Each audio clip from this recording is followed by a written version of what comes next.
മാത്സിനെ കുറിച്ച് എന്താണ്? മാത്സ് കുഴപ്പമില്ലായിരുന്നു. ലൈക്ക് നന്നായിട്ട് പ്രാക്ടീസ് ചെയ്ത പ്രോബ്ലംസ് ചെയ്തുകൊണ്ടേയിരിക്കുക അല്ലേ? കാര്യം അതിന് വേറെ ഈ പറഞ്ഞ പോലെ വേറെ ട്രിക്സ് ഒന്നുമില്ല. പിന്നെ പക്ഷെ ട്രിഗ്നോമെട്രി ചില ചാപ്റ്റേഴ്സിന് ഇപ്പൊ ഞാനൊന്ന് ചോദിച്ചോട്ടെ, ഇപ്പൊ ഞാൻ ചോദിക്കാൻ പോകുന്നത് തന്നെ ട്രിഗ്നോമെട്രി, പിന്നെ ഇന്റഗ്രേഷൻ, ഇതിലൊക്കെ ഓർത്ത് വെക്കേണ്ട കുറെ കാര്യങ്ങളുണ്ടല്ലോ, ഫോർമുലാസ്, എക്സ്പാൻഷൻസ്, അതിനൊക്കെ എന്തെങ്കിലും ഇത് ട്രിക്സ് വല്ല യൂസ് ചെയ്തിരുന്നോ? അത് നമ്മൾ ക്വസ്റ്റ്യൻസ് ചെയ്യുമ്പോൾ തന്നെ അത് നമ്മൾ ഓൾറെഡി അത് ഓർമ്മ വരും. ഓർമ്മ അത് വെച്ച് ക്വസ്റ്റ്യൻസ് ചെയ്യുമ്പോൾ തന്നെ ലൈക്ക് ഓർമ്മ വരും. പിന്നെ ട്രിഗ്നോമെട്രി ചില സമയത്തൊന്നും കിട്ടില്ല. അത് ഇപ്പൊ നമ്മ കുറച്ച് ക്വസ്റ്റ്യൻസ് ചെയ്താലും പിന്നെ ഒരു ക്വസ്റ്റ്യൻ കാണുന്ന ചിലപ്പോൾ അത് ഭയങ്കര ഓക്കെ. ദേവ്, മാത്സിന് ഓഫ് കോഴ്സ് കുറെ ക്വസ്റ്റ്യൻസ് ആണ്. Just question solving is the best way to develop maths. പിന്നെ ഞാൻ പറഞ്ഞ മാത്സ് 11th എനിക്ക് മാത്സ് അത്യാവശ്യം ഓക്കെ ആയിരുന്നു. 12th ആയി വരുമ്പോഴാണ് ഇച്ചിരി പാടായി വന്നത്. പിന്നെ ഏത് ഭാഗമാണ്? ഇന്റഗ്രേഷൻ ഒക്കെ ആണോ? ഇന്റഗ്രേഷൻ ഡെഫിനറ്റ്ലി പാടായിരുന്നു, ട്രിഗ്നോമെട്രിയും പാടായിരുന്നു. പക്ഷെ കുറെ മാട്രിക്സ് വെറുതെ പാടാന്നുള്ളു. അത് അങ്ങനെ ആലോചിക്കുന്നത് ജസ്റ്റ് വെറുതെ പാടാക്കുന്നേ. അത് ചില ക്വസ്റ്റിനൊക്കെ ഓൾമോസ്റ്റ് ഇമ്പോസിബിൾ ലെവലായിട്ട് വരും. പക്ഷെ ചില ചാപ്റ്റർ PNC ഒക്കെ നമുക്ക് ഇങ്ങനെ ലോജിക് ഉപയോഗിച്ച് ചെയ്യാൻ പറ്റുന്നത്, പെർമുട്ടേഷൻ കോമ്പിനേഷൻ. അത് പിന്നെ ഇടയ്ക്ക് വെച്ചാൽ ഈ സീരീസ് ഒക്കെ വരും, ലൈക്ക് ഇങ്ങനെ ഇൻഫിനിറ്റ് സീരീസ് ഒക്കെ അല്ലേ, സീക്വൻസ്. അതും നമുക്ക് ഇങ്ങനെ സോൾവ് വരുമ്പോൾ നല്ല രസമാണ് സോൾവ് ചെയ്യാൻ. പിന്നെ ഞാൻ വെച്ചാൽ പാറ്റേൺ ഐഡന്റിഫൈ അത് അതാ മാത്സിൽ അതാണ് ഒരു ഞാൻ പറഞ്ഞ മാത്സിന് ചില ഒരു ഡിഫറെന്റ് മൈൻഡ് സെറ്റ് വേണം. അത് ബെസ്റ്റ് ഇവന്റെ തന്നെ ആയിരിക്കും. ഇവന് ആ ഒരു 4D ഒരു മൈൻഡ് സെറ്റ് ആണ്. ഇത് അടുത്ത ഈ സ്റ്റെപ്പ് ചെയ്ത് അടുത്ത സ്റ്റെപ്പ് ഇങ്ങനെ ഒരു 3-4 സ്റ്റെപ്പ് മുമ്പോട്ട് കാണാൻ പറ്റണം. ഇത് ചെയ്താൽ ഇങ്ങനെ വരുന്നത്. അത് ക്വസ്റ്റ്യൻ കണ്ടാൽ അറിയാൻ പറ്റുന്നത് ഭയങ്കര പാടാ. പക്ഷെ അതാ അപ്പൊ കുറെ ക്വസ്റ്റ്യൻ ചെയ്യുമ്പോൾ നമ്മൾ സെയിം ടൈപ്പ് ക്വസ്റ്റ്യൻ നേരത്തെ ചെയ്തിട്ടുണ്ടെങ്കിൽ അത് നമുക്ക് പിന്നെ ഈ ക്വസ്റ്റ്യൻ എളുപ്പമായിട്ട് വരും. അത് ഭയങ്കര കുറെ പറ്റുന്ന അത്രയും ക്വസ്റ്റ്യൻ ചെയ്യണം. ഇങ്ങനെ പ്രാക്ടീസ്. പിന്നെ ഫോർമുല നമ്മൾ ഇരുന്ന് പഠിക്കാൻ നോക്കണം. ബെസ്റ്റ് ഡു ദ ക്വസ്റ്റ്യൻ വിത്ത് ആ ഫോർമുല റിലേറ്റഡ് ആ, അപ്പൊ തന്നെ അത് ബൈ ഹാർട്ട് ആവും. അതാണ്. പിന്നെ what I have notice is maths എന്ന് വെച്ചാൽ it is very pure and it is very interesting. എന്ന് വെച്ചാൽ ഒരു പ്രാവശ്യം കോൺസെപ്റ്റ് പഠിച്ചു കഴിഞ്ഞാൽ ഓവർ ചിന്തിക്കാനില്ല ഏത് കോൺസെപ്റ്റ് അപ്ലൈ ചെയ്യാനുള്ള. നമുക്ക് കണ്ടാൽ തന്നെ ഒരു യൂഷ്വലി ഐഡിയ കിട്ടും when it comes to calculus or geometry അങ്ങനത്തെ ഒക്കെ കാര്യത്തിൽ. പിന്നെ എനിക്ക് എന്താണെന്നറിയില്ല, കുറെ ടഫാന്ന് ആൾക്കാർ പറയുന്ന ചാപ്റ്ററൊക്കെ എനിക്ക് ഭയങ്കര ഇൻട്രസ്റ്റിംഗ് ആണ്. എൻ്റെ ഫേവറേറ്റ് ചാപ്റ്റർ അഗൈൻ ഇന്റഗ്രേഷൻ ആയിരുന്നു, എസ്പെഷ്യലി ഡെഫിനിറ്റ് ഇന്റഗ്രേഷൻ. അപ്പോൾ അത് കാരണം അത് എൻജോയബിൾ ആയിരുന്നു. അപ്പോൾ പിന്നെ ഇന്റഗ്രേഷൻ ആകുമ്പോൾ എന്താ, ട്രിഗ്നോമെട്രിയും ഇന്റഗ്രേഷനും they go hand in hand. അപ്പോൾ കുഴപ്പമില്ല. ഇപ്പോൾ ജസ്റ്റ് ഒരു ബേസിക് എക്സാമ്പിൾ തരിക, cos സ്ക്വയർ തീറ്റ ഇന്റഗ്രേറ്റ് ചെയ്യാൻ പറഞ്ഞാൽ അത് നമുക്ക് cos 2 തീറ്റയുടെ ടേംസിൽ എഴുതേണ്ടെന്നൊരു ഐഡിയ കിട്ടിക്കഴിഞ്ഞാൽ അവിടെ ഇന്റഗ്രേഷനും നമ്മുടെ റിവൈസ് ആയി, പിന്നെ ട്രിഗ്നോമെട്രിയുടെ ഡബിൾ ആംഗിൾ ഫോർമുലാസ് റിവൈസ് ആയി. അപ്പോൾ അങ്ങനെ കുറെ കണക്റ്റഡ് ഏരിയാസ് ഉള്ള കാരണം നമുക്ക് 2-3 ചാപ്റ്റർ നമുക്ക് ഒറ്റ സിറ്റിംഗ് തന്നെ ടാക്കിൾ ചെയ്യാൻ പറ്റും. പിന്നെ അഗൈൻ മാത്സിന്റെ ഈ എസ്പെഷ്യലി ആൽജിബ്ര, ഇങ്ങനത്തെ binomial theorem, sequence series question ഒക്കെ it is a prime example of trusting the process. നമുക്ക് ഒരു സ്റ്റെപ്പ് ഇരുന്ന് ചെയ്യുമ്പോൾ നമുക്കൊരു കൺവിക്ഷനും കോൺഫിഡൻസോടെ ചെയ്താലേ അടുത്ത സ്റ്റെപ്പിലേക്ക് പോകുമ്പോൾ നമുക്ക് ആ ഒരു ബേസിക്കലി മാനിപ്പുലേഷൻ നമുക്ക് ഒരു ഐഡിയ കിട്ടും. പക്ഷെ again this is also skill which can be developed. നമുക്ക് മാനിപ്പുലേഷൻ എങ്ങനെയാണ് ചെയ്യേണ്ടത്, ഒരു ക്വസ്റ്റ്യൻ ഒരു വെറൈറ്റി കണ്ട എങ്ങനെ മാനിപ്പുലേറ്റ് ചെയ്യണമെന്ന് കുറെ പ്രാക്ടീസ് ചെയ്താൽ തന്നെ അറിയും. ബെസ്റ്റ് അഡ്വൈസ് ഇപ്പോൾ അഭിനവിനോട് തന്നെ ചോദിക്കാറ്. അഭിനവ് 4D വിഷനുള്ള അഭിനവ് പറയാം. അതെ അങ്ങനെയൊന്നുമില്ല. ഇല്ല, ഞാനും കേട്ടിട്ടുണ്ട് the way you tackle. Ramya സാറൊക്കെ പറയാറുണ്ട്, പറഞ്ഞോളൂ. ഞാൻ 11th കുറെ മാത്സ് ക്വസ്റ്റ്യൻ ചെയ്യാറുണ്ട്. ഹോസ്റ്റലിലൊക്കെ പോയിട്ട് വെറുതെ മാത്സ് ചെയ്യുമായിരുന്നു. അപ്പോ എനിക്ക് ഒരടിക്കുമ്പോ മാത്സ് ചെയ്യൂല, ഇടയ്ക്ക് ഒരു പ്രത്യേക സ്വഭാവമാണല്ലേ. ചിലര് പറയാറുണ്ട്. എനിക്ക് ചില chapters permutation, combination, probability, 11th complex numbers, geometry, coordinate geometry എനിക്ക് ഭയങ്കര കോംപ്ലക്സ് നമ്പേഴ്സ് ഇഷ്ടമായിരുന്നു. കോംപ്ലക്സ് നമ്പേഴ്സ്, കോർഡിനേറ്റ് ജോമെട്രി എനിക്ക് ഭയങ്കര എൻജോയബിൾ ആയിരുന്നു. അതിലത്തെ ഫോർമുലാസ് നമ്മൾ വെറുതെ പഠിക്കാൻ നോക്കിയാല്. മോന് മാത്സിൽ ഏറ്റവും ഇഷ്ടമുള്ള ചാപ്റ്റർ ഏതാ, ഇഫ് ഐ മേ ആസ്ക്? പിക്ക് ചെയ്യാൻ പാടാണോ? പെർമ്യൂട്ടേഷൻ. എവിടെ പറഞ്ഞത്? Coordinate geometry. അവിടുത്തെ ഫോർമുലാസ് നമ്മള് വെറുതെ പഠിക്കാൻ നോക്കിയാല് ഒന്നും കത്തത്തില്ല. നമ്മള് ഫോർമുലാസ് ഒന്ന് വായിച്ചു നോക്കുക, എന്നിട്ട് ക്വസ്റ്റ്യൻസ് ചെയ്യുമ്പോൾ ക്വസ്റ്റ്യൻസിൽ ഫോർമുലാസ് അപ്ലൈ ചെയ്തിട്ടാണ് നമ്മൾ ഫോർമുല പഠിക്കുന്നത്. മാത്സില് അത് വളരെ യൂസ്ഫുൾ ആണ്. മാക്സിമം നമ്പർ ഓഫ് ക്വസ്റ്റ്യൻസ് ചെയ്യാം. അപ്പൊ നമുക്കൊരു ഇൻറ്റ്യൂട്ടീവ് തിങ്കിങ് വരും. ഒരു ക്വസ്റ്റ്യൻ കാണുമ്പോൾ എന്താ അപ്ലൈ ചെയ്യേണ്ടത്. ചില ക്വസ്റ്റ്യൻസിലൊക്കെ നമ്മളൊരു സാധാ പ്രോബിലിറ്റി ക്വസ്റ്റ്യനിൽ നമ്മൾ ആലോചിക്കാത്ത ഇന്റഗ്രേഷൻ കോൺസെപ്റ്റ് വരുന്നുണ്ട്. അപ്പോ അത് അപ്ലൈ ചെയ്യുമ്പോൾ എനിക്ക് എങ്ങനെയാണെന്ന് വെച്ചാൽ മാത്സിൽ ഒരു ക്വസ്റ്റ്യൻ കിട്ടുമ്പോൾ കുറച്ച് എന്തോ ഒരു ഡോപ്പമീൻ സെക്രീറ്റ് ആവല്ലേ തന്നെ. ഓ 12th തൊട്ട് വന്നപ്പോൾ അത് ഇച്ചിരി കുറഞ്ഞു. എനിക്ക് 11th അത്ര എൻജോയബിൾ ആയിരുന്നില്ല. ഫിസിക്സ് ആയിരുന്നു. ആ തീർച്ചയായിരുന്നു. ഓക്കെ, കുറെ ക്വസ്റ്റ്യൻസ് ചെയ്യുക, അപ്പോൾ തന്നെ നമുക്ക് എന്താ അപ്ലൈ ചെയ്യേണ്ടതെന്ന് ഒരു ഐഡിയ കിട്ടിത്തോളും. ഗ്രേറ്റ്. ക്വസ്റ്റ്യൻസ് മാക്സിമം ചെയ്യാം, അത്രേ ഉള്ളൂ. കുറച്ചൊക്കെ എനിക്ക് തോന്നുന്നു ലൈക്ക് ഇപ്പൊ കുറെയൊക്കെ മാത്സിലെ ക്വസ്റ്റ്യൻസ് ഈ പറഞ്ഞ പോലെ കോൺസെപ്റ്റൽ നോളജിനെല്ലാം കൂടുതൽ പ്രാക്ടീസ് കൊണ്ട് മാത്രം ക്രാക്ക് ചെയ്യാൻ പറ്റിയ കുറെ ഭാഗങ്ങളുണ്ടല്ലേ. നമ്മള് ക്ലാസ്സിൽ മെയിൻസ് ഒക്കെ ആണെങ്കിൽ ആ റെപ്പറ്റീവ് പാറ്റേൺ ചെയ്ത് തന്നെ പോകേണ്ടി വരും. ജെയ് മെയിൻസ് പ്രാക്ടീസ് ചെയ്താലേ നടക്കുള്ളൂ, because the questions will be straight forward. പക്ഷെ ഇപ്പോഴത്തെ റീസെന്റ് ട്രെൻഡ്സ് നമ്മൾ അനലൈസ് ചെയ്യുമ്പോൾ അവര് കോമ്പറ്റീഷനെ ഫിൽട്ടർ ചെയ്യാൻ എന്താ മാത്സിലാണ് ഏറ്റവും കൂടുതൽ അവര് പണിയിറക്കുക. എന്ന് വെച്ചാൽ മാത്സ് ലെങ്തി ആണ് എന്നുള്ളത്. അവരിപ്പോ final question find the value of A+B+C എന്നായിരിക്കും. എ ഒരു ഇന്റഗ്രേഷൻ ആയിരിക്കും, ബി ഒരു PNC ക്വസ്റ്റ്യൻ ആയിരിക്കും, സി ഒരു മാട്രിക്സിന്റെ വാല്യൂ ആയിരിക്കും. അപ്പൊ അങ്ങനെ നമുക്ക് ആ ഒരു സ്പീഡും ആ ഒരു ഇത് കിട്ടണേ ജസ്റ്റ് പ്രാക്ടീസ് ആണ്. There is no other way about it, no easy way out. നമ്മൾ ജസ്റ്റ് പ്രാക്ടീസ് തന്നെ, അത്രേ ഉള്ളൂ. Sincere practice. Great. Next question. ഇവിടെ ഏറ്റവും കൂടുതൽ ഇപ്പൊ ഇത് നമ്മുടെ ഹൈബ്രിഡ് ക്യാമ്പസ് ആണ്, നമ്മുടെ റിപ്പീറ്റേഴ്സ് ഒക്കെ വരുന്നൊരു ക്യാമ്പസ് ആണ്. അവരേറ്റവും എന്താ പറയുക, ഏറ്റവും കൂടുതൽ ഇവർ ചോദിക്കാൻ പോകുന്ന ഒരു ചോദ്യം എന്ന് പറയുന്നത് എത്ര നേരം പഠിക്കണം, എത്ര ക്വസ്റ്റ്യൻസ് ചെയ്യണം. അഭിനവിച്ചതോടെ അതായത് അങ്ങനെ ഒരു കണക്കുണ്ടോ? അതായത് നിങ്ങൾക്ക് did you have free time ഉണ്ടായിരുന്നോ? ഫ്രീ ടൈം ഉണ്ടായിരുന്നെങ്കിൽ അതെങ്ങനെ യൂസ് ചെയ്തു? ഇനി ഫ്രീ ടൈം ഇല്ലേ, 2 കൊല്ലത്തേക്ക് ഫ്രീ ടൈം എന്നുള്ള കോൺസെപ്റ്റ് മാറ്റി വെക്കണോ? എന്താണ് അഭിപ്രായം? എത്ര നേരം പഠിക്കുക എന്നുള്ളതൊക്കെ എനിക്ക് തോന്നുന്നത് റിലേറ്റീവ് ആണ്. ഓരോ സ്റ്റുഡന്റിന്റെ എയിമും ആ സ്റ്റുഡന്റിന്റെ കാലിബറും ഒക്കെ അനുസരിച്ചിട്ട് നമുക്ക് പറ്റുന്ന മാക്സിമം എഫേർട്ട് നമ്മൾ കൊടുക്കുക. നമുക്ക് ഒരു 3 hours പഠിക്കാൻ പറ്റുള്ളൂ എന്ന് വിചാരിച്ചിട്ട് അധികം ടെൻഷൻ ഒന്നും അടിക്കണ്ട. നമുക്ക് പറ്റുന്ന അത്രയും നമുക്ക് 3 hours പ്രോപ്പർ ആയിട്ട് ഡിസ്ട്രാക്ഷൻ ഒന്നും ഇല്ലാണ്ട് യൂസ് ചെയ്യാം. ഗ്രേറ്റ്. നമുക്ക് കോണ്ടന്റ് ബേസ്ഡ്. അതെ, സാറ്റിസ്ഫൈഡ് ആയിരിക്കണം. 3 മണിക്കൂർ നമ്മുടെ ഉള്ളിൽ ആ ഫീലിംഗ് വരണം അല്ലേ. 3 മണിക്കൂർ പഠിച്ചു കഴിഞ്ഞ് കഴിഞ്ഞാൽ okay, I think I have done A good job എന്നുള്ള ഒരു ഇത് വരണം അല്ലേ. നമ്മൾ ഇത്ര ടൈം ചെയ്യാൻ പറ്റില്ല എന്ന് വിചാരിച്ച് ടെൻഷൻ അടിക്കാണ്ട് നമുക്ക് അങ്ങനെ ഫേസസ് വന്നിട്ടുണ്ടോ മോന്? അതായത് ചില ദിവസങ്ങള് പഠിക്കാനേ തോന്നിയിട്ടില്ല, അതായത് ഇന്ന് എനിക്ക് കിടക്കാനാ തോന്നുന്നു, അങ്ങനെയൊക്കെ ഫേസ് വന്നു. നമ്മള് മെയിൻസ് ഒക്കെ കഴിഞ്ഞിട്ട് അഡ്വാൻസ് പ്രിപ്പയർ ചെയ്യണ ചില ക്വസ്റ്റ്യൻസ് ഞങ്ങള് വിളിക്കുമായിരുന്നു വന്ന് മോക്ക് എഴുതുന്ന ചില ക്വസ്റ്റ്യൻസ് കണ്ടിട്ട് കിളി പോയിട്ട് ഹോസ്റ്റലിൽ കിടന്ന് വെറുതെ കിടന്നു പറയും. നമ്മുടെ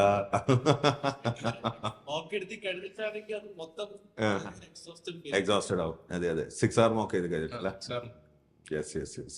ജെയ് മെയിൻസിന് മുമ്പ് അങ്ങനെ എന്തെങ്കിലും ഡേയ്സ് ആണ്, അതായത് ഒരു സ്ട്രീക്ക് ഓഫ് ലേസിനെസ് അല്ലെങ്കിൽ എന്താ അങ്ങനെ ഒന്നും ഉണ്ടായിട്ടില്ല. കാരണം എന്റെ കൂടെ നമ്മുടെ പിയർ ഗ്രൂപ്പ്, നമ്മുടെ ഫ്രണ്ട്സ് ഒക്കെ ഭയങ്കര മോട്ടിവേറ്റിംഗ് ആണ്. അതെ, നമ്മൾ ആരും ഈ ഇന്റർവ്യൂ തരൂല. അല്ലേ, അതൊരു ബ്യൂട്ടിഫുൾ പോയിന്റ് ആണ്. പിയർ ഗ്രൂപ്പ് അതുകൊണ്ടാണ് പറയുന്നത് നമ്മൾക്കൊരു സ്റ്റഡി സർക്കിൾ, നമ്മൾ ഫ്രണ്ട്സ് ഒക്കെ ആവാം, പക്ഷെ ഈ ഒരു വർഷം your peer group defines what you would achieve, because we are always the average of the people around us അല്ലേ. അപ്പോ നിങ്ങൾക്ക് ആ ഒരു ബ്ലെസ്സിങ് ഉണ്ടായിരുന്നു നിങ്ങൾക്ക് എല്ലാവർക്കും. എന്റെ ഹോസ്റ്റലിലുള്ള ഫ്രണ്ട്സും ജൂനിയേഴ്സും സീനിയേഴ്സും ആ ഒരു എൻവയോൺമെന്റ് ക്രിയേറ്റ് ചെയ്തു. അതൊക്കെ നമ്മള് ഇപ്പൊ ഉറങ്ങാല്ലാണ്ട് ക്വസ്റ്റ്യൻ ചെയ്യാനായിട്ട് നമ്മള് മോട്ടിവേറ്റ് ചെയ്യും. ഒന്ന് ഉറങ്ങാൻ പോവാണെങ്കിൽ തന്നെ അടുത്തിരിക്കുന്ന ആള് ചെയ്യണ കാണുമ്പോ അടുത്തിരിക്കണ കൂട്ടുകാരൻ നമ്മള് എടാ പഠിച്ചു വിടറാ പറയുമ്പോ ചെയ്യും. അനിരുദ്ധ്, എനിക്കും അത് തന്നെ, പിയർ ഗ്രൂപ്പ് കാരണമാണ് ഇത്ര എത്തിയത്. ഇനിഷ്യലി ഞാനൊരു ഐസൊലേറ്റഡ് ടൈം ഫിക്സ് ചെയ്തിട്ടൊക്കെ ആയിരുന്നോ നിന്റെ? അതായത് ഇത്രയും ടൈം പഠിക്കണം എല്ലാ ദിവസവും? അങ്ങനെയൊന്നും ഇല്ല. ഞാൻ വീട്ടിലെത്തി കഴിഞ്ഞാൽ ജസ്റ്റ് സ്റ്റാർട്ട് ചെയ്യും, പിന്നെ സമയം പോകുന്ന അറിയില്ല. പിന്നെ usually I use to do 2 subjects per day. എന്ന് വെച്ചാൽ 3 എണ്ണം ഒരുമിച്ച് താങ്ങൂലായിരുന്നു. അപ്പൊ ഞാൻ 2 സബ്ജക്ട് ചെയ്യും. അത് യൂഷ്വലി ചെയ്ത് വരുമ്പോഴത്തേക്ക് രാത്രി കിടക്കാൻ സമയമാവും. പിന്നെ ഒരു 1 hour ഫ്രീ ടൈം ഉണ്ടാവുമായിരുന്നു എനിക്ക് ഡെയിലി. അത് ഞാൻ എനിക്കായിട്ട് മാറ്റി വെക്കുന്നതായിരുന്നു. അല്ലെങ്കിൽ ഒരു ഫ്രീ ടൈമും റിലാക്സേഷൻ ഇല്ലെങ്കിൽ നമ്മുടെ മൈൻഡ് വെറുതെ ഓവർലോഡായിട്ട് നമ്മുടെ സ്റ്റഡീസ് പ്രൊഡക്റ്റീവ് ആവില്ലായിരുന്നു. അനിരുദ്ധ് ഗിറ്റാറിസ്റ്റും കൂടിയാണ്. ആ, അതെ. ഈ ഫ്രീ ടൈമില് മോൻ ആ ഒരു കാണാൻ 1 hour ഞാൻ മാറ്റി വെക്കുന്നത്. എത്ര പഠിച്ചാലും പഠിച്ചില്ലെങ്കിലും എൻ്റെ ഒരു ആ ഒരു മ്യൂസിക് പ്രാക്ടീസ് ചെയ്യുന്ന ടൈം ഞാൻ മാറ്റി വെച്ചിട്ടായിരുന്നു. Provided that it did not hurt my preparation. അങ്ങനെയായിരുന്നു. അടിപൊളി. യെസ്. ഫ്രീ ടൈം ഭയങ്കര ഇമ്പോർട്ടന്റ് ആണ്. പക്ഷെ ആ ഫ്രീ ടൈമും നമ്മള് എങ്ങനെ ചെലവഴിക്കുന്നു എന്നുള്ളത് ചെലവഴിക്കുന്നു important. That's also important important. ആണ്. നീ എന്താ ചെയ്തിരുന്നത് മോൻ? എന്താ ലൈക്ക് വാട്ട് വാസ് യുവർ? ചിലപ്പോ കിടന്നുറങ്ങും, ചിലപ്പോ ചെസ് കളിക്കും. ഞാൻ കുറച്ച് ചെസ് കളിക്കാറുണ്ടായിരുന്നു മുമ്പ്. ഗ്രേറ്റ്. പിന്നെ ഫ്രണ്ട്സ് ആയിട്ട് സംസാരിക്കും. ഒരു റിലാക്സേഷൻ, അതും നല്ലൊരു കാര്യം തന്നെയാണ്. ആ ഒരു റിലാക്സേഷൻ ഇമ്പോർട്ടന്റ് ആണ്. അല്ലെങ്കിൽ നമുക്ക് ഫോർവേഡ് മൂവ് ചെയ്യാൻ പറ്റില്ല. ഇല്ല. Correct. പക്ഷെ ആ ഫ്രീ ടൈമില് നമ്മള് ഫോൺ സ്ക്രോൾ ചെയ്യണതൊക്കെ കുറച്ച് ഒഴിവാക്കണതായിരിക്കും. കാരണം നമ്മൾ ടൈം എങ്ങനെയാ പോണേന്ന് നമുക്ക് അതിലേക്ക് ഞാൻ വരാം. സോഷ്യൽ മീഡിയയിലേക്ക് ഞാൻ വരാം. That's great. ദേവ്?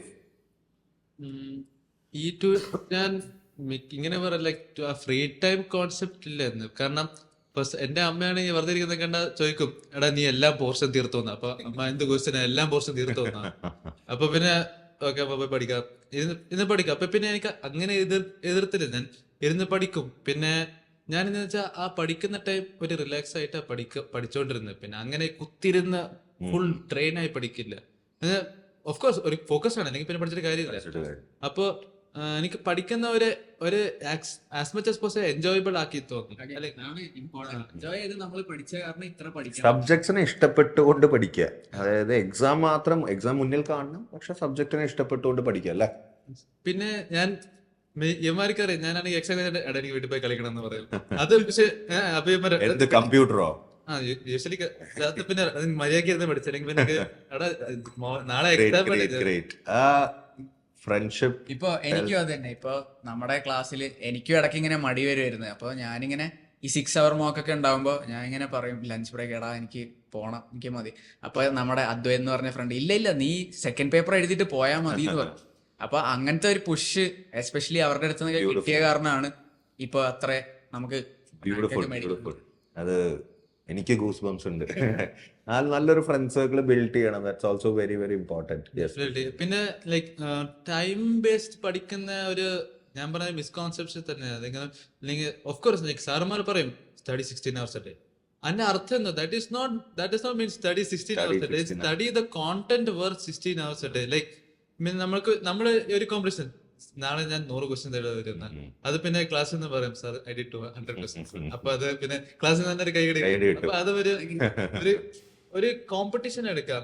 പിന്നെ എന്താന്ന് വെച്ചാൽ വെറുതെ ഇരിക്കുമ്പോ ഒരു കുത്തും പഠിക്കണം. അതും ആക്ച്വലി അത് വെരി ഇമ്പോർട്ടന്റ്. നമ്മള് സ്വയം ഒരു സബ് കോൺഷ്യസ് പറഞ്ഞ നമുക്ക് പഠിക്കണം എന്ന്. അല്ലെങ്കിൽ പിന്നെ ഡെഫിനറ്റ്ലി നമ്മുടെ മൈൻഡ് പറയാൻ എന്തിനാ പഠിച്ചിട്ടുണ്ട്, അത് ഒരു സബ് കോൺഷ്യസ് പറഞ്ഞാലേ പറ്റുള്ളൂ നമുക്ക് പഠിക്കണം. പഠിക്കാൻ വേണ്ടി ഒരു നീഡ് അകത്തുനിന്ന് വരണം.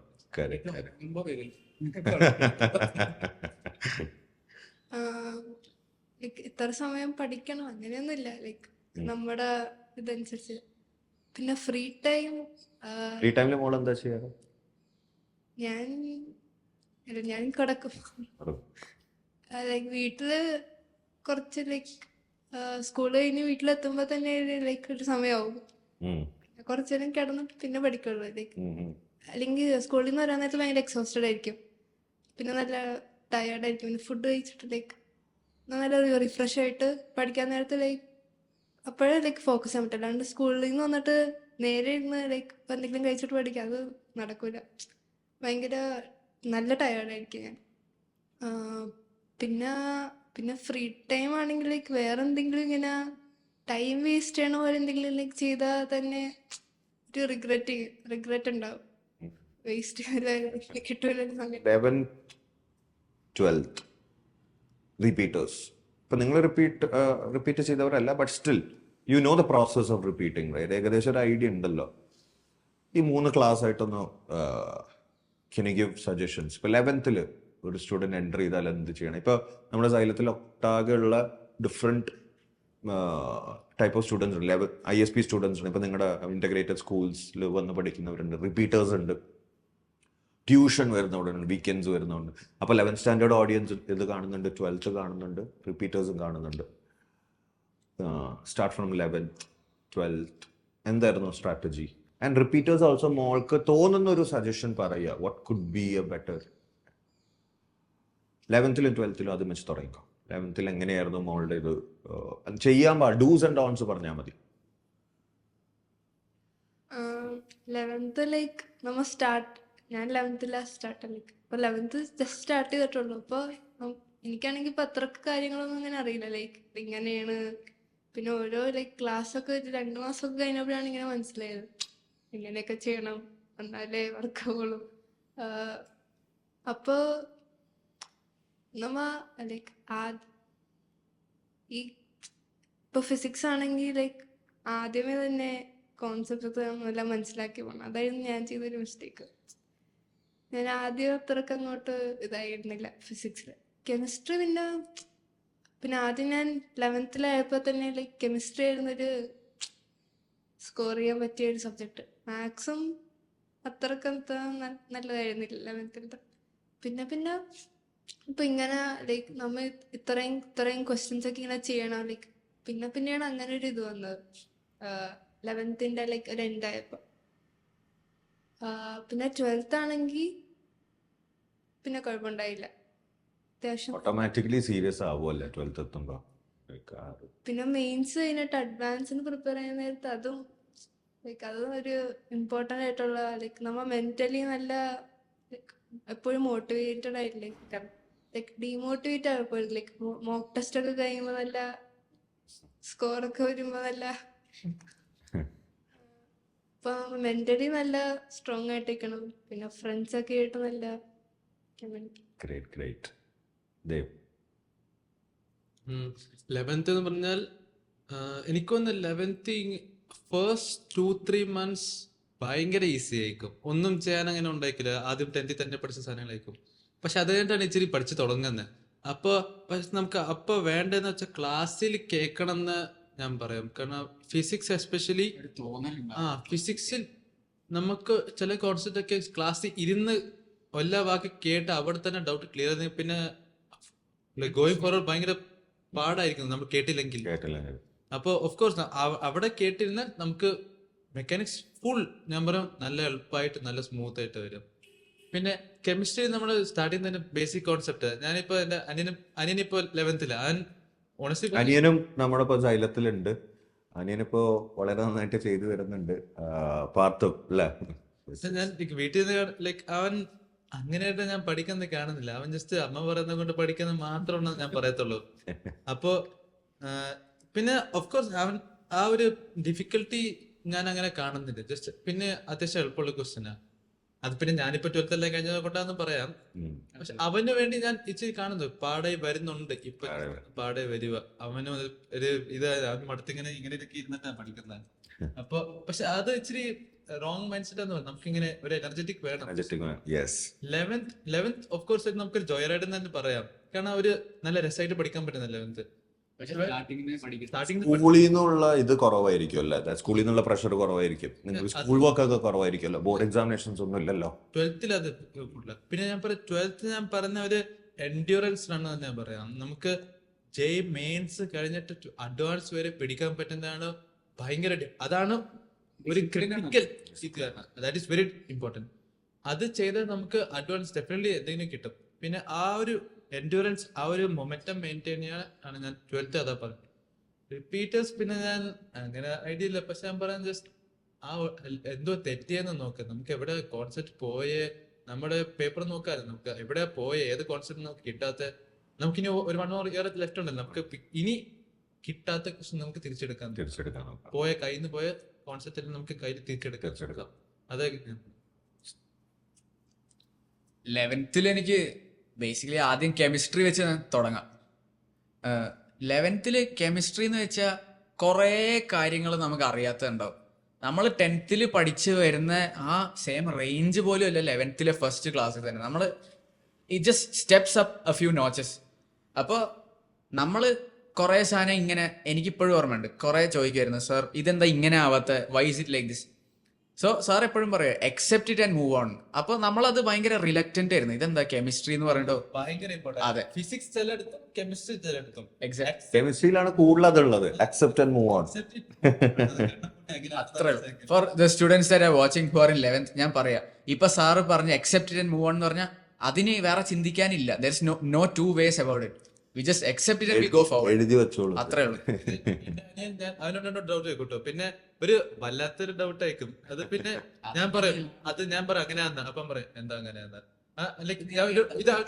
നമുക്കൊരു ക്വസ്റ്റ്യൻ കണ്ടാട്ടോ. Like why since like speed of light 300 meter per second exact 3 into temperature എന്താക്കുന്നത് എന്തിനാ 297 yes അവനോട് ചോദിക്കുക എല്ലാവർക്കും യൂണിറ്റ് മാറ്റിയാ പോരെ എന്ന്. അതങ്ങനെയാണ്, അത് അക്സെപ്റ്റ് ചെയ്യണം, അത് മൂവ് ഓൺ ചെയ്യണം. അത് important.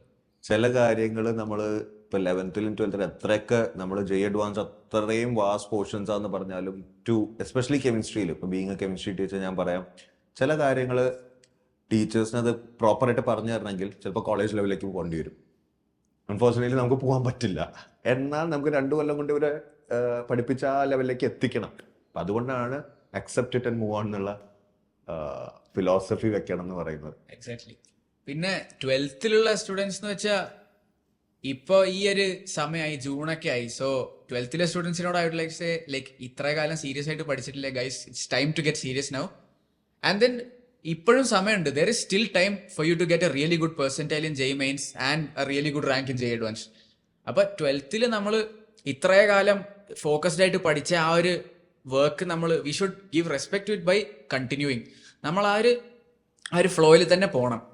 I know it's easier said than done, പക്ഷെ നമ്മളത് ചെയ്യണം. നമ്മുടെ പിയർ ഗ്രൂപ്പ് നല്ലതാണെങ്കിൽ തന്നെ നമ്മുടെ പകുതി തലവേദന അവിടെ കുറയും. അപ്പൊ 11th തന്നെ ആ ഒരു ഗുഡ് സ്റ്റാർട്ട് കൊടുത്ത് പിന്നെ ആ ഒരു മോട്ടിവേറ്റഡ് ആയിട്ട് പഠിച്ച് 12th എത്തുമ്പോഴത്തേക്ക് അൾട്ടിമേറ്റ്ലി എല്ലാവരുടെയും മോട്ടിവേഷൻ തീർന്ന് discipline takes over at that time.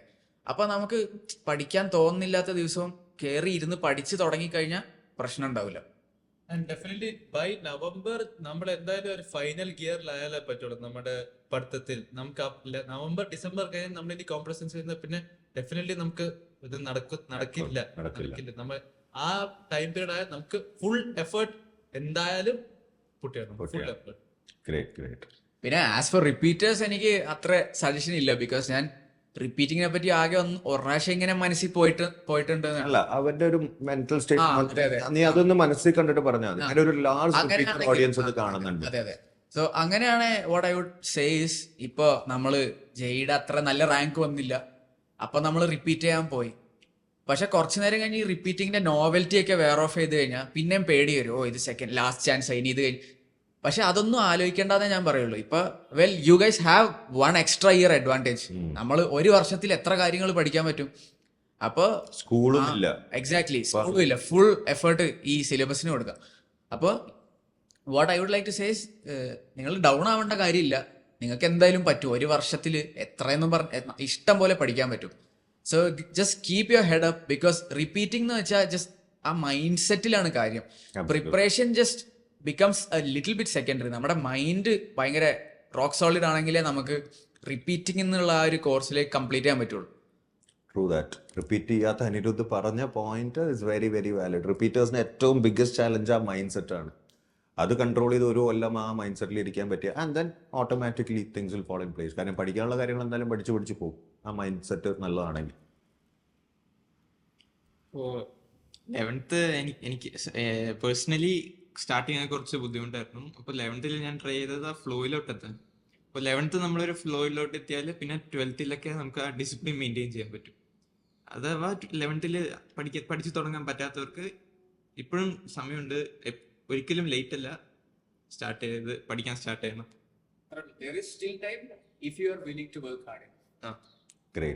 അപ്പോൾ 12th ഡിസിപ്ലിൻ മെയിൻറ്റെയിൻ ചെയ്യാം. പിന്നെ പോർഷൻസ് നമ്മൾക്ക് നേരത്തെ തീരും. അപ്പോൾ റിവിഷൻ ഭയങ്കര ഇമ്പോർട്ടൻ്റ് ആണ്. റിവിഷൻ ദിവസങ്ങളിൽ വീട്ടിൽ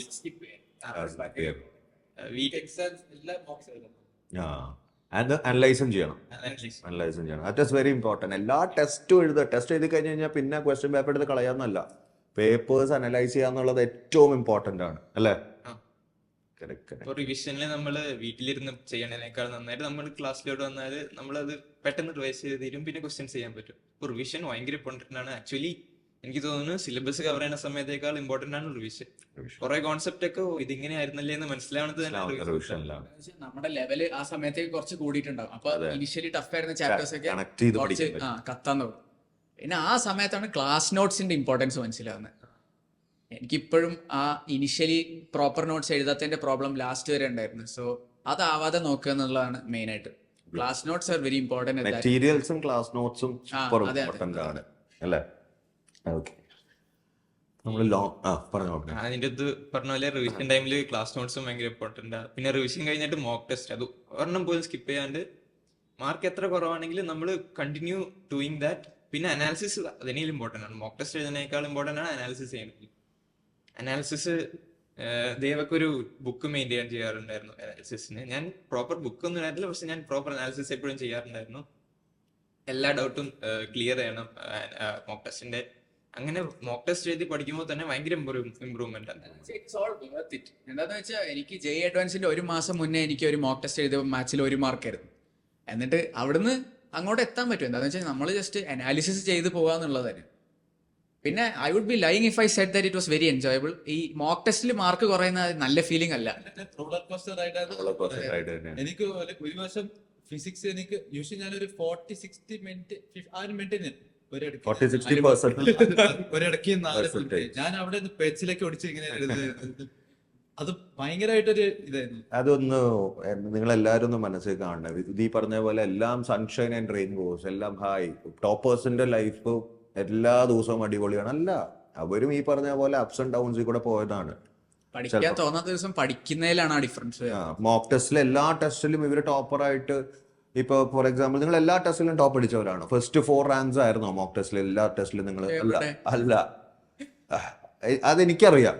സോ അണ്ടർസ്റ്റാൻഡ്, ഒരിക്കലും അങ്ങനെ വിചാരിക്കരുത് ടോപ്പേഴ്സ് എപ്പോഴും എല്ലാത്തിലും ടോപ്പർ ആവും എന്നുള്ളത്. It is a roller coaster right. ആ ഫിനിഷ് ലൈൻ വരെയും ആ പഞ്ചില് ആ അഗ്രസീവ്നെസ്സിൽ ഓടണം. യു ഹവ് ഗിവൺ നല്ലൊരു സെറ്റ് ഓഫ് അഡ്വൈസസ് എല്ലാവർക്കും കൊടുത്തിട്ടുണ്ട്. ഇപ്പൊ നിങ്ങളുടെ പേഴ്സണൽ ഇതിലേക്ക് എത്താം. എന്താണ് അംബിഷൻ? എന്താണ് ഇനിയിപ്പോൾ ഉള്ള ഫ്യൂച്ചർ?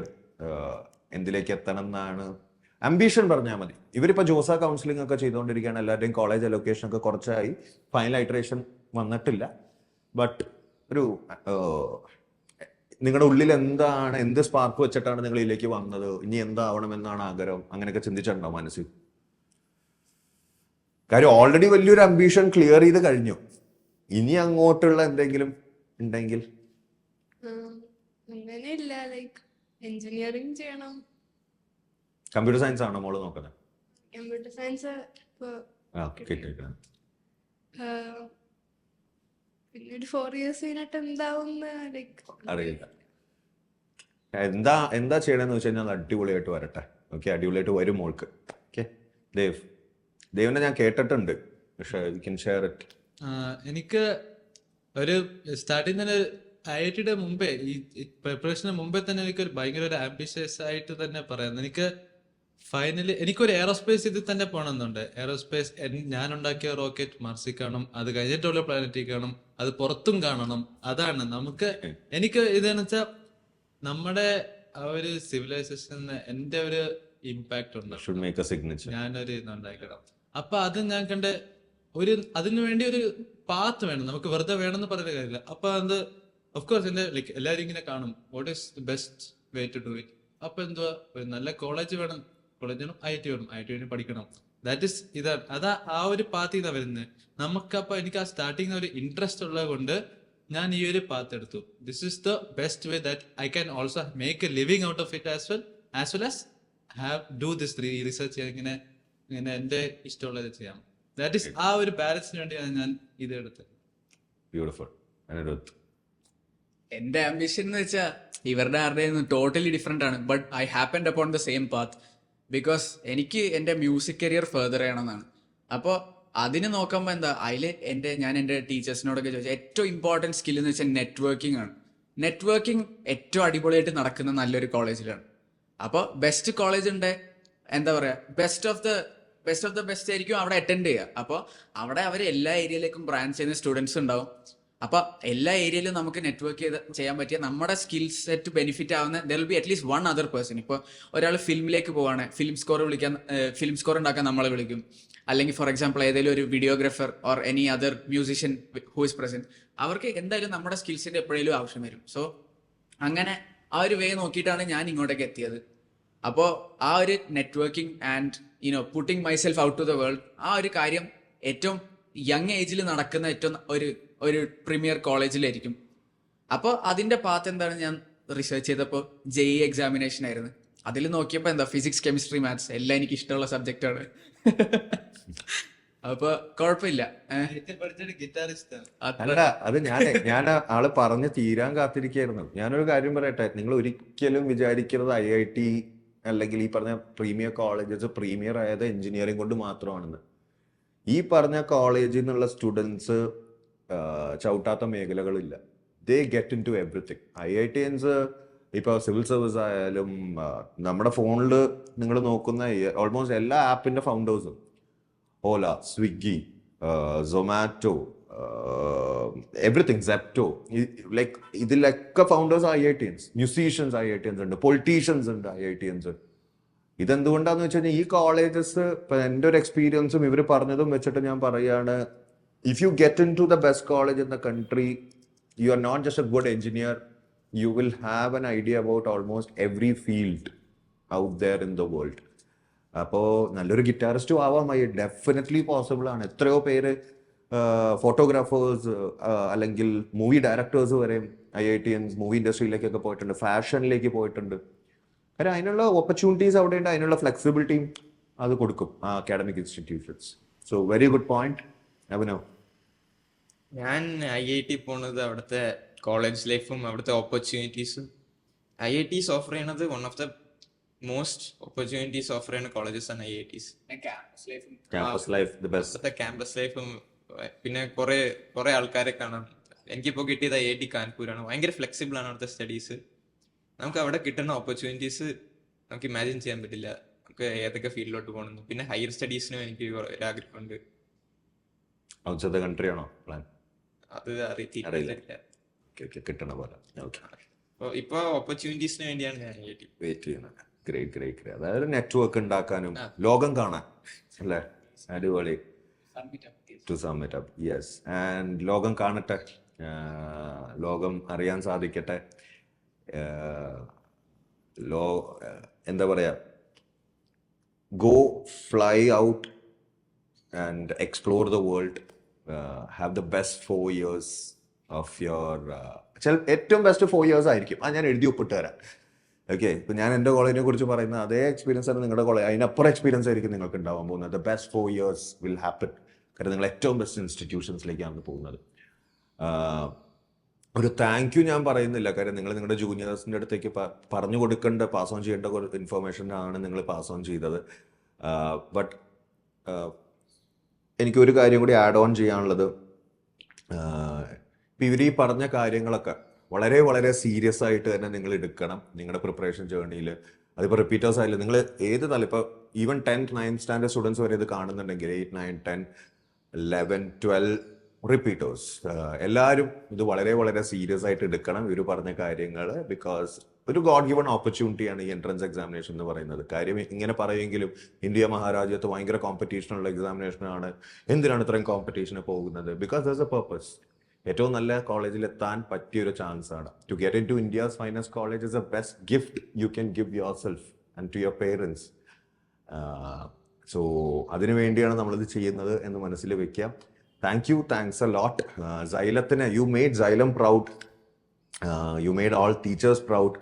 എറണാകുളത്തെ തന്നെ ടോപ്പേഴ്സാണിത്. Okay, all Kerala 3 they are getting into the best of institutions. So congrats, you made us all proud, you made us all extremely happy. Keep flying. Okay, love you guys.